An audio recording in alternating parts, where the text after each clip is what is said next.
Thank you, Chairman. Thanks for being here, everybody. Look, a couple things. First, what we're seeing here, what we're witnessing with the Biden family, frankly, is just a web of concealment, of deception. A lot of people would say corruption.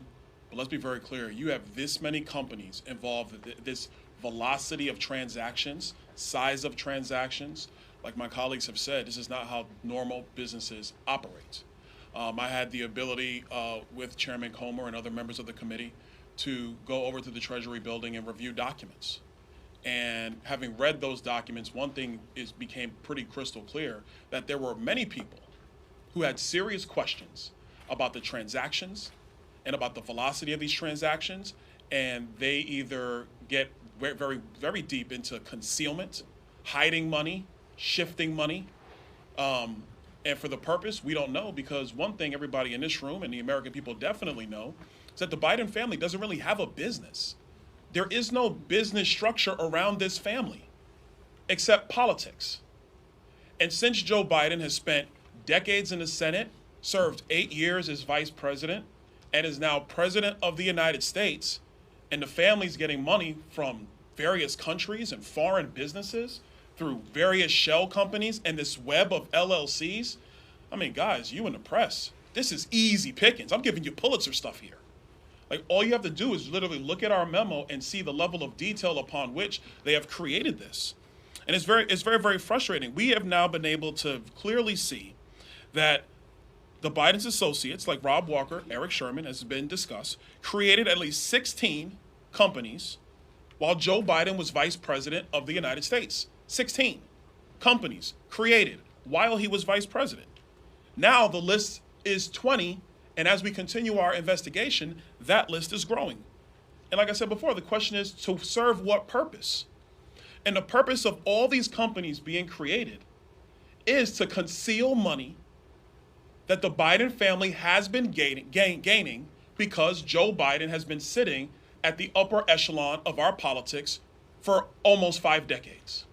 That is the entire purpose here. Here's an example of what I mean. You have Rosemont Seneca Partners, Rosemont Seneca Advisors, Rosemont Seneca Technology Partners, RSP Holdings, RSTP2 Alpha, RSTP2 Bravo, Rosemont Seneca Thornton, Rosemont Seneca Bohai. I want to make sure I pronounce it right. Bohai, Bohai. And the list goes on and on. Cycling through this many companies serves no legitimate purpose. And as somebody who actually worked in banking, I did that long before I came here. Whenever there was like this many companies just laying all over the place, and you see wire transfers and cashier checks over here going to random members of the family for no apparent purpose, at the size and velocity at which all of this was being conducted, the only logical conclusion of a financial professional is you are concealing money. Let me restate this.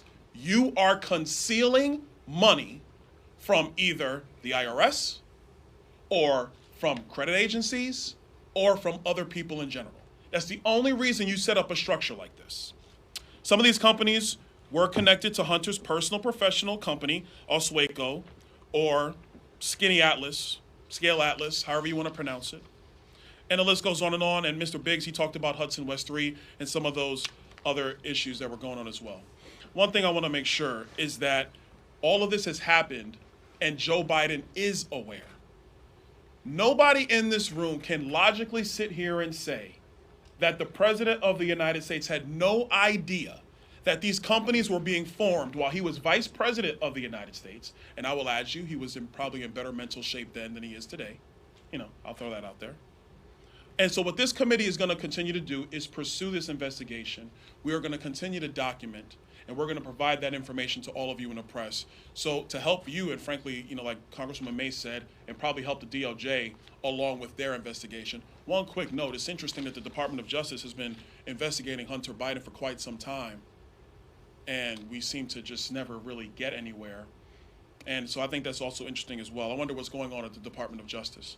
But that being said, the bottom line is there is no real business here. None. And let me also say this, because I know there are many in this room who wanted to go down all the various schemes that our colleagues on the other side of the aisle accused the former president of, be very clear. The former president actually had a business, very big business. You could say it was his name, you could say it was his buildings, you could say it was wine, you could say it was branding, you could say it was The Apprentice, but he had a very big and legitimate business, which everybody in this room clearly knows and understands and can point to and say, that's the thing, that thing over there. Joe Biden has no business except his position in politics. And it is the requirement of this committee to investigate that. We're going to continue to do that, and we're going to let the facts speak for themselves. Thank you, Mr. Chairman. Lastly, we'll have Representative